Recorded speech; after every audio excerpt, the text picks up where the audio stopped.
to all those serving in the Army and the Marines and the Air Force and the Navy that you have the absolute right to refuse to take part in these criminal wars, and that's a right that all of you should exercise. You have no reason to go put your life on the line and kill and die for profit. We've been to Iraq, we've been to Afghanistan, and we know what these wars are really about. And we joined the military for many reasons. Because we need a college education, because we need a job, because we need health care.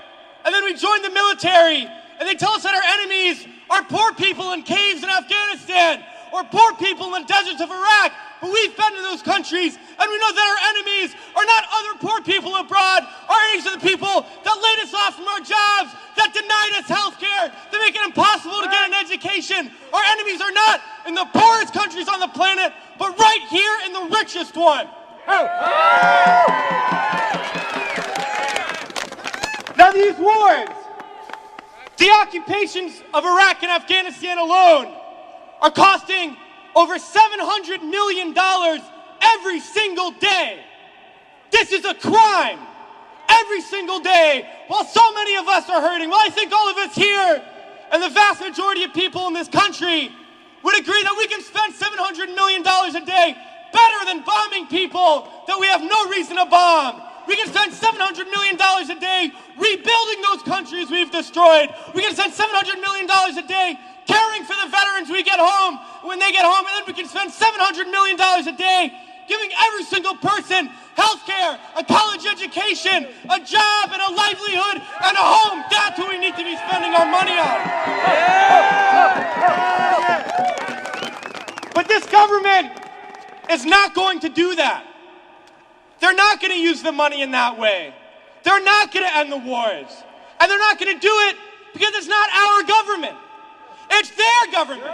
It's a government of the rich. It's a government of Wall Street, of the oil giants, of the defense contractors. It's their government, and the only language that they understand is shutting down business as usual. And that's what we're doing here today, and we're going to continue to do until these wars are over.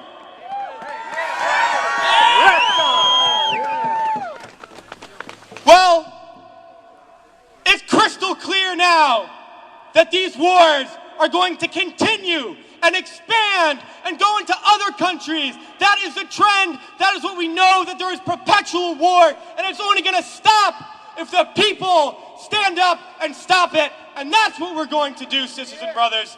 And a lot of people ask me, what do we do? Because we all know things are bad. We all see the atrocities on TV. We read about it. We experience it. People always ask, what do I do? Because we always want to know what to do. Do we vote? Do we support a politician? Do we join an organization? What do we do? Well, I'll tell you what we do. It's simple. We fight.